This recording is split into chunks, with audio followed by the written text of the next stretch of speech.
به نام خدا آغاز میکنیم آموزش زبان هلندی درس 22. موضوع درس امروزی ما جملاتی است که شما در تصویر تماشا میکنید. چطور ما با هلندی بگوییم کجا کار میکنید؟ با هلندی میشه Waar werkt u?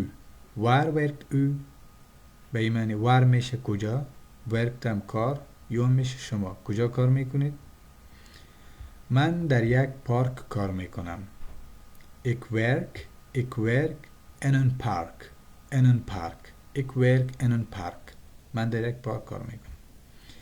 کجا قهوه می نوشی؟ Waar drinkt jij koffie? Waar drinkt jij koffie?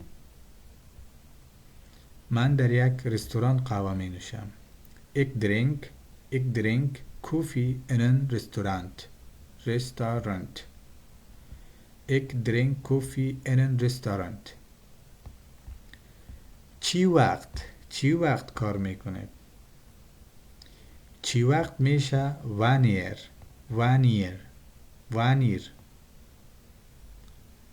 تکرار میکنم وانیر werkt u؟ چی وقت کار میکنید؟ من صبح کار میکنم. Ik werk 's ochtends. Ik werk 's ochtends. من صبح کار میکنم. چی وقت قهوه می نوشی؟ Wanneer drink jij koffie? Wanneer drink jij koffie? من شام قهوه می نوشم. Ik drink 's avonds koffie.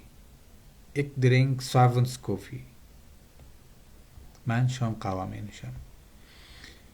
اگر میخواید درسای دیگه آموزش زبان هلندی را ادامه دهید به سایت یوتیوب برامید، در قسمت پنل سرچ ودود نظری نوشته کنید و بعدا چینل ما را فراموش نکنید که سابسکرایب کنید.